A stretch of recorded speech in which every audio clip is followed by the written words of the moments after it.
Welcome, everyone, to episode 109 here on the Proven Knowledge Podcast. This is the Creators Series, and today I welcomed an R&B singer-songwriter. Her name is Janessa-Nicole. Janessa spoke with me about her early upbringing from a church family, kind of getting into music, her early influences like Beyonce and Musiq Soulchild, and even in hip-hop, Jay-Z and Nas, kind of just blending different sounds together, eventually led her to dipping back into becoming an artist around 2020, kind of getting back into things during the pandemic. She started writing and recording herself and mixing and all these different things on the computer. But she ended up gaining a team of people to kind of help her out on these last few EPs and the most recent one that just dropped, Therapy Session. We talked about that, the singles Cold Winds and Such a High. And she's also planning some visuals for those, which I'm looking forward to. She has another project dropping at the end of the year, which I'm also looking forward to. And I think it's just a lot of great things she has coming in the pipeline. And I'm just really happy with the message she shared on this episode about staying true to yourself, really just being deeply rooted in, your craft and what you do, and not doing it for anybody but yourself at the end of the day, and really just putting yourself out there. And I wish her nothing but the best. I'm looking forward to working with her on music very soon. And without further ado, let's get into the episode. Welcome, everyone, to episode 109 here on the Proven Knowledge Podcast. This is the Creators Series. Today we have an incredible R&B artist. I think I connected with you, last year, maybe end of last year? I'm not sure. Yes. Okay. Janessa-Nicole is here. How are you? I'm good. How are you? I'm Thank great. you for having me. Yeah, and thank you for being on the show and everything. I'm really glad to get you on here. And, we've already been having a good conversation off, the recording and everything. So, to start off every episode, we have the guests give a bit of background. How did you get into music? How long have you been doing it? Just simple information for those that might not know you and what you do. Okay. So I've been singing since I was 6. I started writing, I want to say I started writing before 12. I know that I started songwriting before 12. And the way I got into music was my father. My father was a minister of music and a preacher's son, pastor's son. So I was always in church, always around music, always, I lived with it. I had instruments all through my house. So it was going to happen one way or another. And that's when my training started. He started vocal training me when I was 6. And the rest is kind of, yeah. So I got back into it after grad school during quarantine because I started to realize that I wanted to live my life for me, basically. I just kind of wanted to find what my purpose was, and my purpose was always music. Throughout the semesters, I was always recording myself, and I was never telling anybody I could sing. So it was just kind of a shocker. So yeah. I just wanted to align with my purpose, basically. Yeah, and that's great to hear, because it's if it goes back that far, you kind of want to do what feels true to you, and it's sometimes you kind of just have to go that route at the end of the day, as opposed to what other people might be telling you and things like that. So that's great to hear. We just talked about, some of the influences, growing up and even now. Can you go back on a couple of those, and then maybe some other ones as well? People that you've listened to over the last 20 plus years, honestly. Okay. That's a lot. So let's start with my all-time favorite, Anita Baker. She is my all-time favorite. Just watching her growing up, my father would have her, Patti LaBelle, Luther, Musiq Soulchild. I remember those are the first albums I really clung to. I just couldn't stop playing them. So Anita, she emerged as my favorite, and I just kind of stuck with her. And then producer-wise, Static Major, also as an artist and a singer, he was amazing. And Aaliyah, my biggest influences, and Beyonce. And then on the hip-hop end, which really influences my pen, would be Jay-Z, Nas, Victoria Monet.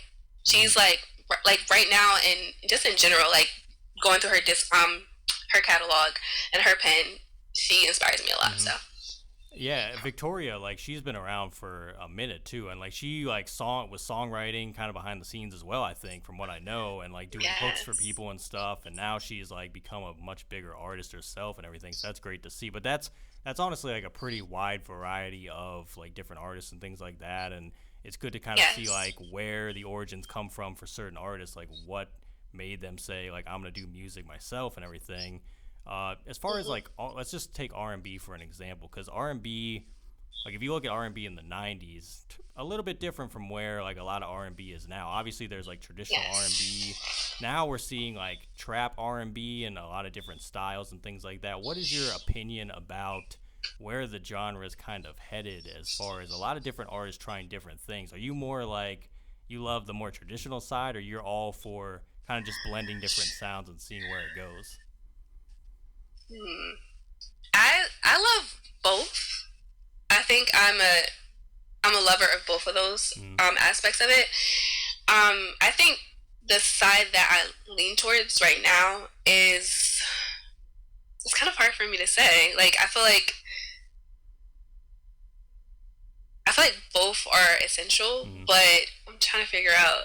I like blending sounds and kind of figuring out and playing around with sounds. I feel like that's what R&B is in itself, and I think it's kind of it'll always be like we'll always be learning from the '90s, obviously, Mm-hmm. but I think that for R&B to continue to grow and to move forward, there has to be continuous experimenting. Yeah. So I'm open to both, but right now I'm really in my R&B, neo soul, 2000s, late '90s bag. Mm-hmm. So Yeah, and I agree. I agree with that. Just really, music in general, it kind of has to evolve over time. You know what I mhm, mean? And it changes with the times and based on what's happening in the world as well. And like, I think that debate is probably most heavily in hip hop because a lot of people miss like the '90s feel and like how that was. And there's still artists that are kind of doing that same feel, but there's also trap and a bunch of different other styles. And some people don't like those styles or whatever. But it's like we said before, like we recorded, we were like, they're all necessary. You know what I mean? Like all these artists are necessary, and we need like everything because not everybody listens to the same thing. So it's like you want to draw life inspiration from different people and see the different sides and everything. So I totally agree with that. So obviously, you just dropped a new EP, the therapy session. So talk about that. What kind of influences were going into making this project? Obviously, you dropped a couple singles beforehand as well. So just talk about it a little bit and what went into creating that. yes. So therapy session was a very impulsive project. I'm actually working on a long term project, but therapy session, I really felt like I just needed to go into the studio after not writing for a few months, and like I guess I had writer's block, and I just didn't really know how to overcome it. So I just went to the Mm-hmm. studio and started freestyling for such a high. I freestyled such a high, and I just kind of tapped into more so feeling versus the structural side of it. Mm-hmm.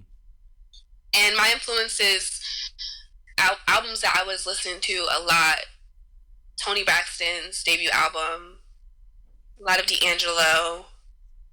I've been listening to Destiny Fulfilled probably for like a year now, like crazy, just trying to learn different things that Destiny Child did in arrangements. Um, I was also listening to the Blueprint album a lot, always am though, and a lot of Erica Badu and Floetry and Jill Scott. I really wanted to tap into the soulful side, like of my voice, like really hone into that because I found my sound with this project. Mm-hmm.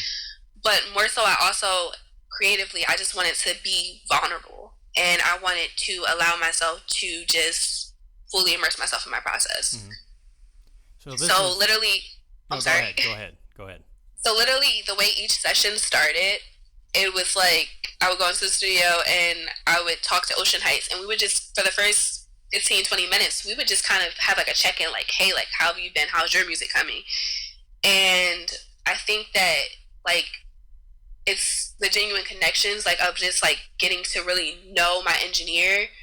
Like me and Karma, I really know her, and my last project before this, you can tell when there's a genuine connection there, Mm. and it really helps you to like get like more comfortable with your vocal production.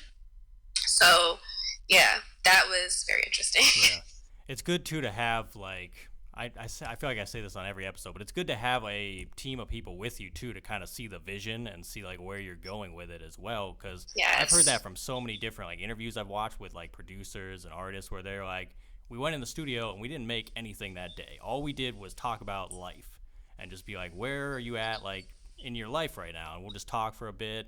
And then out of that comes these ideas, and they end up being these great songs and things like that. So it's just cool to see that it kind of like applies to different artists across the board as well. It really doesn't matter like where you're at because it's just about human connection and everything, and you can't work with certain people if you don't have that connection. So I think that's Yes. great.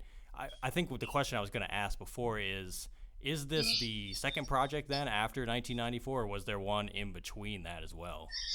So there was 1994, and then there was my actually my longest project, Me, Myself, and My Pen. See, I thought there was one And more. I was like, I feel like I'm forgetting like one of them, but there's kind of a theme going on with those. So to explain it, so 1994 was just kind of me being comfortable enough to share my art, and then Me, Myself, and My Pen was me discerning, because I feel like as an artist you can get caught up in people's interpretations of your art, and that's not really what you should be focused on. That's Everybody's going to interpret your craft differently, mm, and it's not about their perceptions. Like, that's not your purpose of making art. You put it out there. That's all you can do. mm, And then with therapy session, it was like, okay, I haven't really told you guys like the process of how like I started. I never really had that dialogue about how I was about to go to law school and just woke up one day and decided to say fuck this, and started recording in my room during quarantine, and taught myself a little bit of everything. In the beginning, I didn't know anything, so I was like going on YouTube, not realizing that I'm mixing, I'm literally doing all this stuff, didn't even know what I was doing until I had my first studio session, and I realized, oh, somebody else does this. mm, But yeah, it's just there's voice memos from my actual diary. Disconnected in my soul. Those are from the day I actually decided a year before that I wasn't happy with where everything was going and the trajectory I was on. mm. So yeah, and then Such a High just kind of came out of a place where I hadn't written for a while because I was so in my head about what do I say. Is there a certain amount of projects I have to release? And I decided to just, after I went to the studio and I recorded it, I was like, let me just drop it in 2 weeks and see what happens. Mm. Yeah, it's crazy because that's kind of like almost a little bit of a full circle moment then from when you began until now too, and like it's weird because you say like 2020, it's like that feels like so much longer even than 2 years just because of everything that's happened. Yes. But it's really good to hear that you kind of use that time to have that almost an awakening to be like, I want to do this, like this is what I want to pursue, and you've just been doing it and Yes. doing great at it. So congrats on that, 100%. Thank you. So you mentioned a couple people you worked with on this EP and everything. Is there anyone else that you've been working with, like maybe even on the next project that you want to shout out? Um, so I've actually been working, I've been in vocal school for probably almost like 2 years now. So my vocal studio is Tim Welch Studio, and honestly, most of my sessions are just kind of getting me to get to a place where I can find like different things that I can do with my voice. Mm-hmm. It's like I have like the basic training, of course, but it's kind of like what sets Nina Simone's first project from her greatest work. Like, just when you're fully comfortable in like your badassness, I guess. So they've been helping me, and if you listen to my first project, you can see that I'm very like shy and timid in my vocals. And gradually, from Me, Myself, and My Pen, I started to get a little bit more bolder.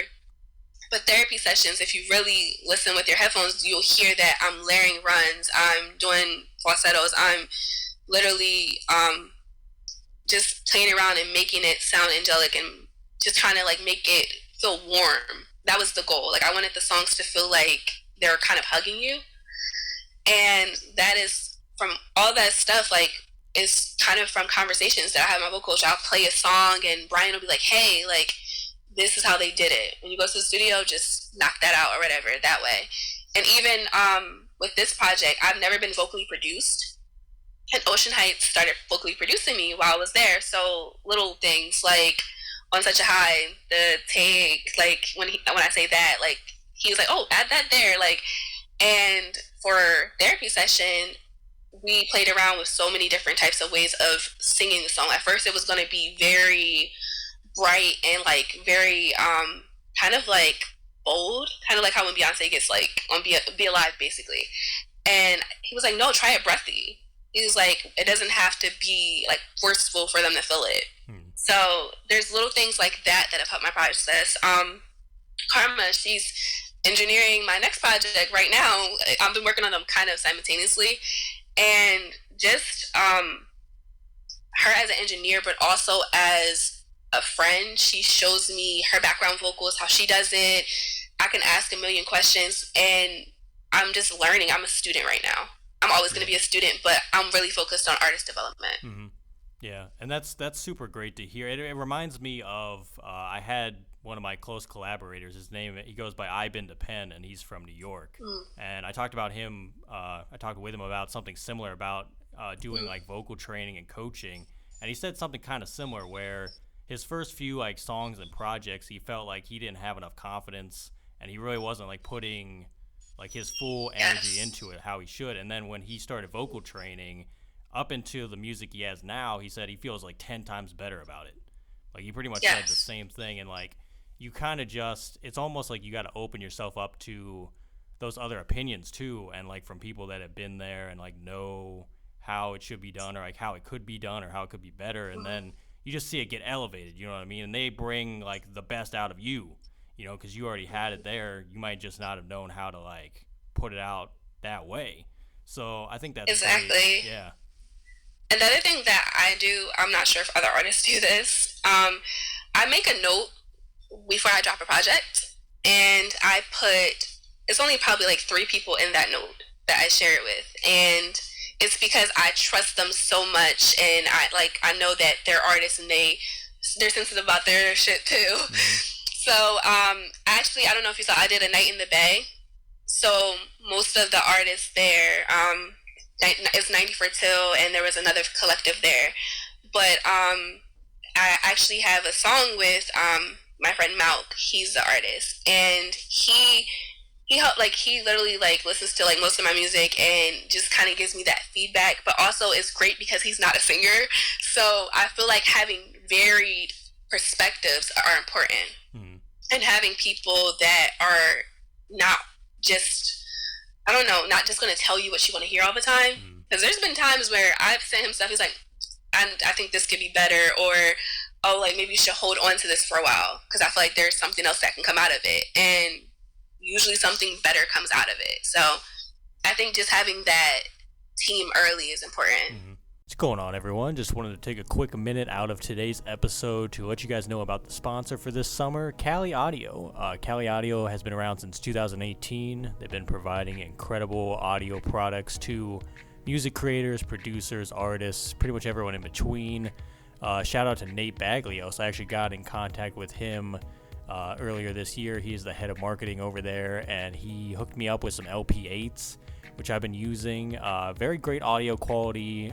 Really excited to be able to finally have monitors for myself to be able to create, especially being a producer as well.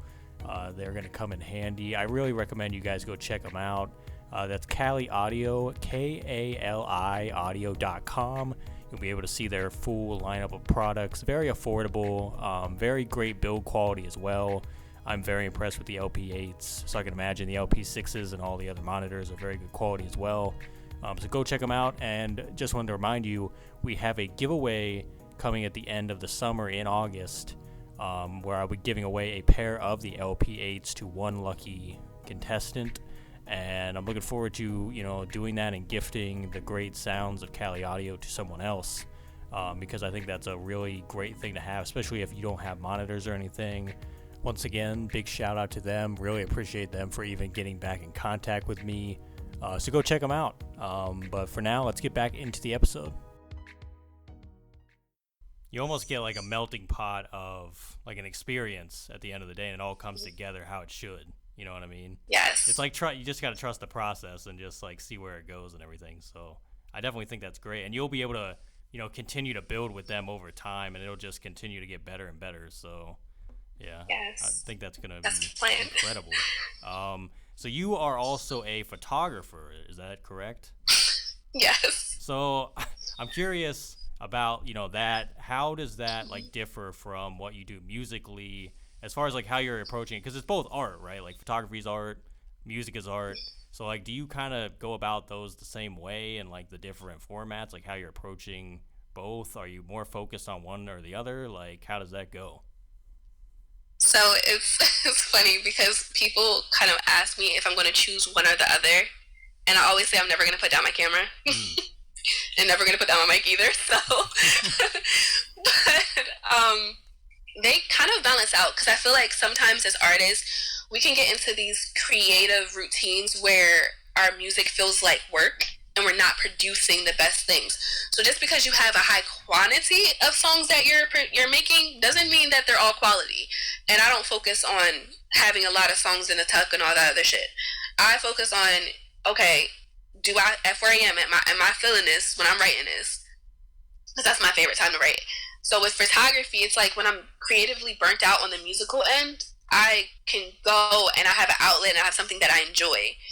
But one thing that I've gotten, I love Kobe, so I've read Mama Mentality so many times, and one thing he said, like, one thing that people who don't know, like, what people who want to master something will do is they won't spread themselves in so many areas. And I think people take that to mean that you have to focus on one thing at all the time, but I've learned that I can tunnel in on the music. Like, I tunneled in on a therapy session project. I started that project, like, October last year, but like I tunneled in on it from March to just about now, and I was able to finish it. That's pretty quick for a project. And the only way I was able to do that was at a certain point I was like, okay, I have to lock in no photography for a while, and now I'm about to get back to the photography. And I think that they feed each other, because sometimes I can take pictures of something and it inspires something musically. So I think they're coded, like they're intertwined.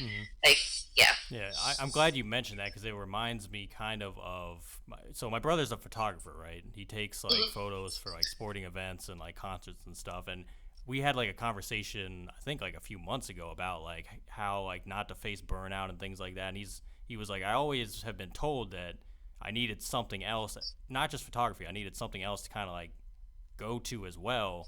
And I was telling him like, that's kind of what I did with the podcast, because I was like, I could just do music and do that, and like that's cool and all, and I'm always going to do that, but like why would I not do something else that's also creative, where I can also kind of get the same effect on people and kind of try and help people and things like that. So it's kind of like you got to channel, like you said, everyone thinks you got to just do one thing and that's it, but it's like you don't have to do that if you don't want to, and everyone's different, and you can just go and try different things out and see what you like, and some things will stick and some things won't, but it's like, why not just do stuff, you know what I mean? Like, just to do it because you enjoy it at the end of the day. And everything doesn't have to be like your like biggest career thing ever either. It's like, if you just want to do things to free your mind from, whatever you're doing here as well, it's like, why not do that and just continue to see where it goes. So I think that's great that you have music and photography to, kind of just channel all that energy in.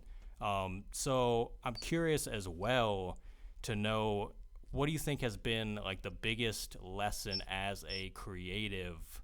So let's just say the last couple years, because you said you kind of got back into music and being an artist around 2020. So let's say since then, what has been the biggest lesson you've learned as a creative? It could be in photography or music or both. Can I give you 3? 3's good. So I don't have to choose. 3's okay. Good. The first lesson has been, I'm very about energy and moods. So everything that I do musically is mood based. So when I'm writing songs, the mood is in real time. It could be reflective of something years before, but I feel like you have to get to a certain point as an artist where you're so in tune with yourself that you know when it's time for you to drop. Don't let anybody tell you when it's time for you to drop. Don't let anybody tell you, hey, like, we haven't heard from you for a while. I drop one project a year for the most part.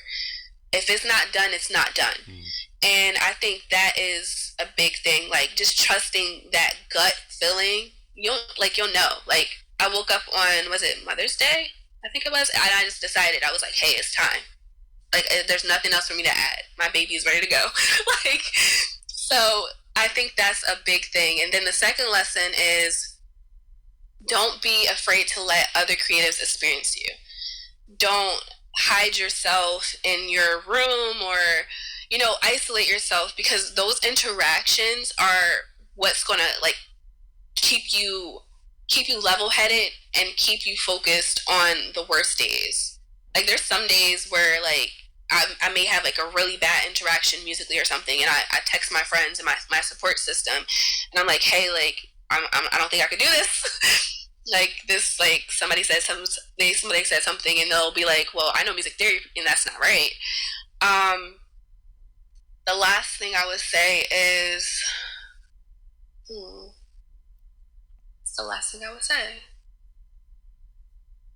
I would say that you can't expect instant gratification. That you can't be doing this for monetary.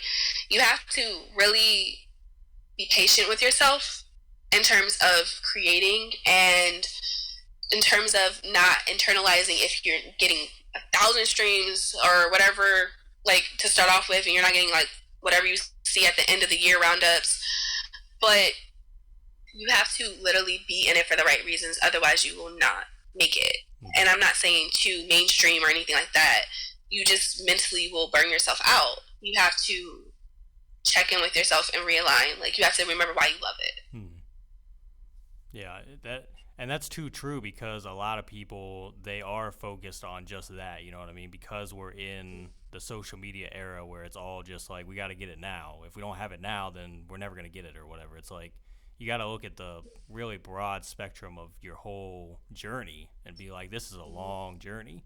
So I just got to continue to every day put in a little work. And if you make a little progress every day, then you're doing what you're supposed to do. You know what I mean? Exactly. If you can go to sleep at night and be like, I did this one thing that helped get me further today, then you're good. You know what I mean? And you just got to try and keep doing that. So yes, if you just add, like, say you just go to one of your tracks and you add a snare, or you add some little, like, you add some little ad-libs or something, you layer something, like, even if you didn't spend a full hour on it, you worked on it at some point. And I think that's something that Instagram has messed with people's minds. Like, you get on Instagram, you see people working, but you don't know if they took that picture yesterday or today. Like, if you need to rest as an artist, take your breather. I forget who it was. I saw someone that I follow. I think I follow on Instagram, or maybe I watch, like, their YouTube videos or something. They talked about kind of getting the most out of your time. So, like, if you have only a couple hours in the day, if you can make the most out of those 2 hours or 1 hour or whatever, it's still the same as having the full day.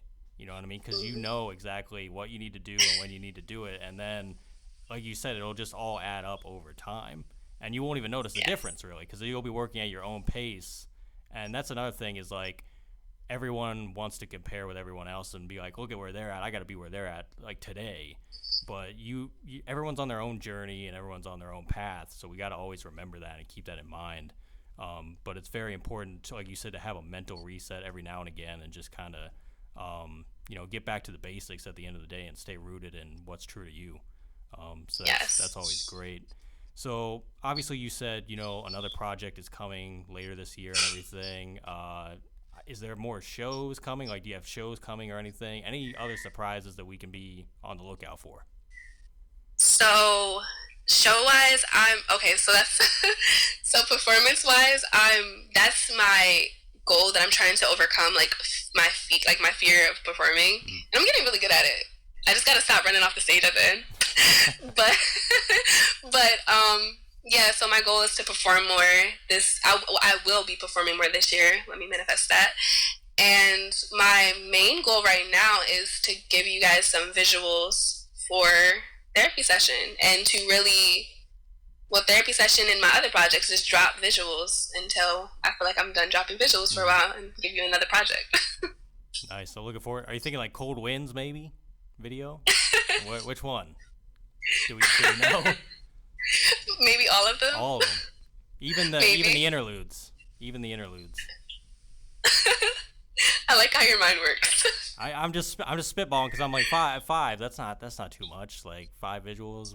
Why not? But I'm looking forward to that for sure. Whenever those come out, and it's gonna be cool to see. So these are the last few questions here.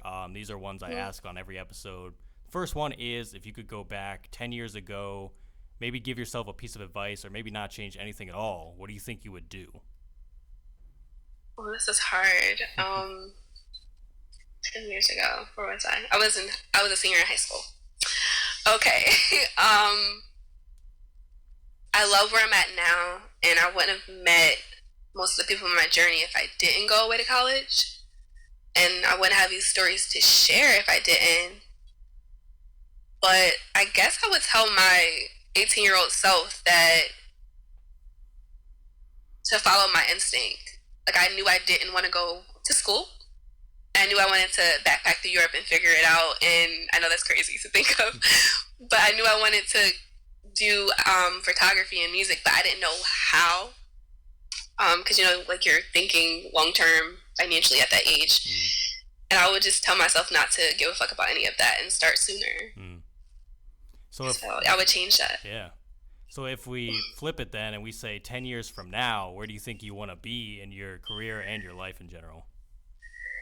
10 years from now. It might be tougher. It might be even more tough. It is. That's tough to think about. 10 years from now, I will be at the next level. I'll be there. Like, I know where I'm going. In 10 years, my mindset right now is that I'm already going to make it. And for me, my idea of making it isn't the same as a lot of people around me. In terms of, I don't look at mainstream as making it. I look at my purpose being fulfilled daily as making it. So I believe that my purpose is to make people feel things and to also share my experiences so that we can heal together and grow together.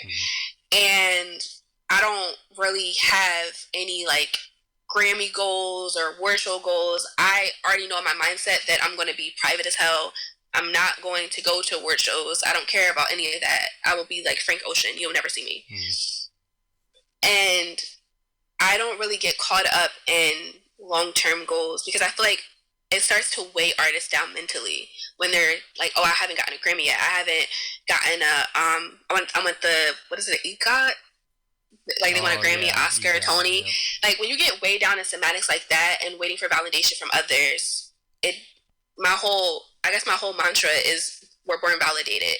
So if I'm doing all of this just to wait for some validation at the end, I just want to be present and I want to be enjoying my life. I want to be truly in the moment and just truly deciding each year what aspect I want to focus on. I want to direct a movie one day. I know that. I want to songwrite for other artists. I already know what artists I want to work with. Like, I want to be able to just wake up each day and kind of just decide. I want to have that freedom to rest if I want to, because as we know, as indie artists, we be on the go. So yeah, and I think that's where like real success actually comes from, rather than the awards and all the stuff that everybody sees and everybody thinks that they want. It's like, if you're not just happy with your life and what you can just have today, it's like, what is the point of any of it? So I think that is the most important thing on anybody's journey, whatever they're doing, not just music. So that's definitely something that I think we all should take from. What do you think is your final words of wisdom today for the listeners? Wisdom. Start how you want to finish. I think that's my goal. Well, it's not my goal. That's my mantra for my careers. I'm starting it how I want to finish. I'm starting it private. I'm starting it with love around me. I'm starting it with people who I have genuine connections with. People DM me all the time asking for collabs, but if I don't really have a genuine connection with you, I'm probably going to say no 9 times out of 10, because I'm starting how I'm going to finish. The way my career is going to go when I'm elevated, it's going to be those same people around me. And I think that people, they wait, or they're waiting until they get recognition to decipher how they want their careers to be. And I'm not waiting. I started my career in private. I told nobody I was dropping 1994. I told nobody what I was working on. Each project, for the most part, I'm always working on something that you're not going to know about. And that's just from studying Beyonce and Kobe. Like, you don't have to tell everybody everything. So start your career how you want to finish it. If you want to live a private life, you want to be regular while you're also being an artist, then you need to start that way. And you need to really look at your routines and enhance those. So yeah, very well said. And moral of the story is just be true to you at the end of the day. No matter what, just be true to you and be yourself. Janessa, thank you so much for joining me. I'm glad to, do this episode and everything. And I'm looking forward to the next project, all the visuals, whatever shows you got coming up. Thank you once again. I really appreciate it. Thank you. I really appreciate you having this platform and also just everything. Thanks, guys, for listening today. That was episode 109. We'll be back this time next week.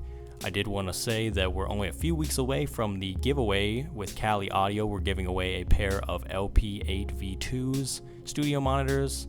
Looking forward to doing that. Thanks again to Cali Audio for sponsoring the podcast this summer, and one of you will be taking those home. So stay tuned on Instagram and through the episodes in the next few weeks for details on how to enter. But until next week, we will see you then. Thanks, everyone.